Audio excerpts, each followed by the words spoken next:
ang buhay ng lalaking ito na nakahandusay sa gilid ng eskinita sa Mandurriao, Iloilo City nitong linggo. Hawak sa leeg ng dambuhalang sawa na nakapulupot sa kanya. Yung ahas natin, sir, was measured 3.5 meters. Nanunuklaw po siya na parang galit po siya. Ay! Nanunuklaw! Tama na, lagas ito! Abot hanggang leeg ang takot na mga residente ng isang barangay sa Iloilo City matapos ang isang lalaki puluputan sa leeg ng isang malaking sawa. Ang nakakita sa lalaki habang tila nakikipaglaban sa kanyang buhay, si Nora. Ito po yung bahay namin, malapit po dito sa creek. Dito ko po nakita ang lalaki na nakahiga po. Nung sa huli po nakita ko po na may ahas na gumagano. Diyos ko! Oh my gosh! Nakapulupot na po sa katawan niya po. Ay! Ano po? Tama na, lagas ito! Tumalon po ako sa bintana namin, then naghingi po ako ng tulong sa kapitbahay namin. Kinakabahan po ako. Nag-responde kami agad doon. Yung mga tao doon na nag-help para maalis yung ahas.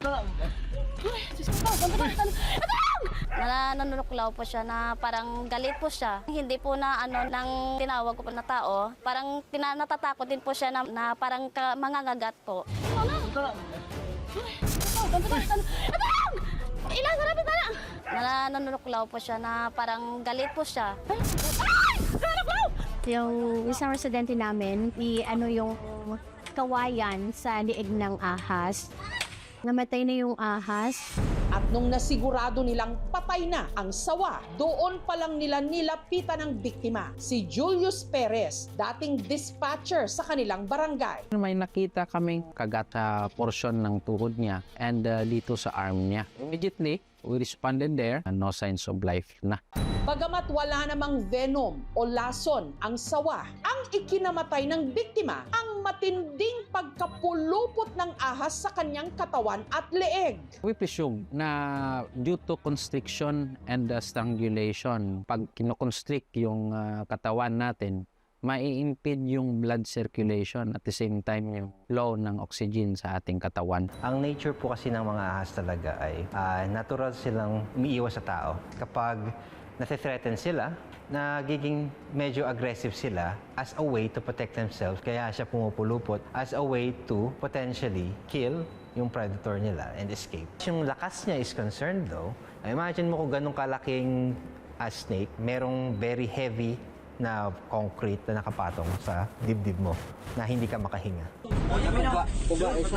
Pagdating namin dito, yun nga, nabutan namin na wala na. Nakatabi niya ng ahas, patay na, masakit.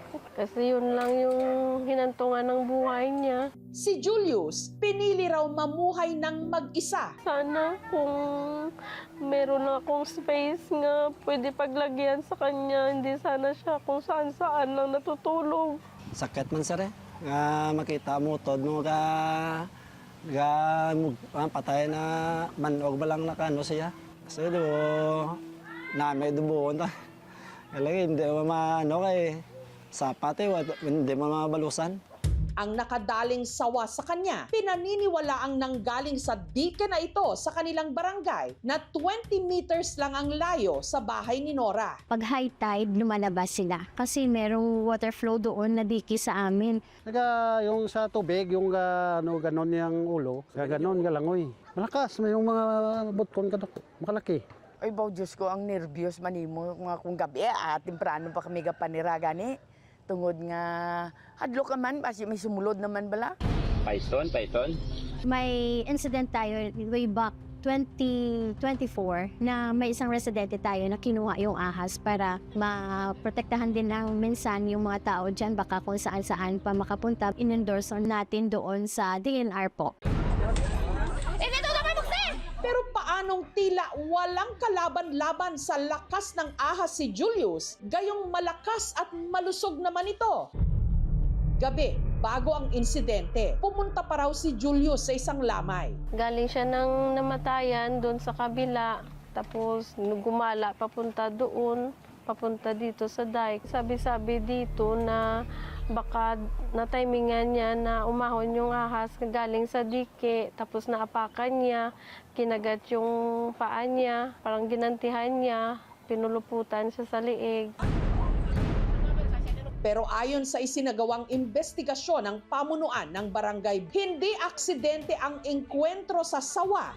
Sa CCTV footage na ito, nahagip si Julius na dumaan sa tapat ng isang bahay pasado alas 4 ng madaling araw. Makalipas ang 2 minuto, muli siyang nakitang dumaan. Pero sa pagkakataong ito, meron na siyang daladalang sawa. Bit niya yung ahas sa kanyang katawan mismo. Parang siya talaga yung kumuha ng ahas at saka dinala doon. Sa tingin ko po, sir, dito, banda, doon lang sa may kahoy na yon, kinuha niya siguro or nakita niya at saka kinuha niya yung ahas. Sinasabi nila na uminom daw siya dyan konti dahil siguro lasing siya. Kaya naisipan niya na ulihin na lang yung ahas, ipagmamayabang niya sa iba. Sana hindi siya naglasing, hindi na niya hinuli yung ahas. Sana buhay pa siya ngayon. Kung sakaling makaengkwentro ng sawa at pupuluputan ka nito sa katawan, ano ba ang dapat gawin para ikay makaalpas? Make sure ilagay mo yung kamay mo, arms mo, or anything at all between you and the snake.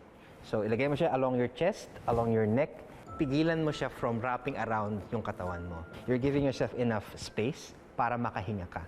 Paalala pa ng mga eksperto, ang basta-bastang paghuli o pananakit sa sawa at sa iba pang wildlife, mahigpit na ipinagbabawal. Most wildlife in the Philippines are protected by the Wildlife Act. When it comes to life and death situations, typically justified yung pagpatay sa isang hayop kung may human life na involved.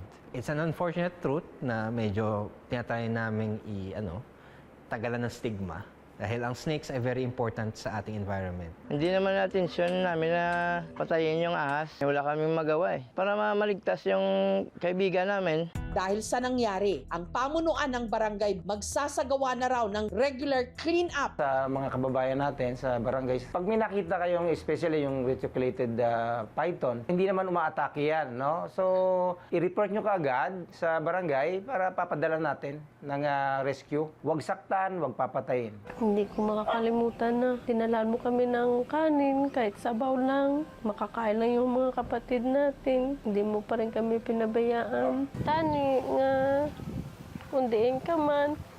Kung kay Canada, pasensya, kay why kami sihimo tupad. Isang maling hawak. Buhay ang naging kabayaran sa lingkis ng kapahamakan. Diyos ko! Oh my gosh!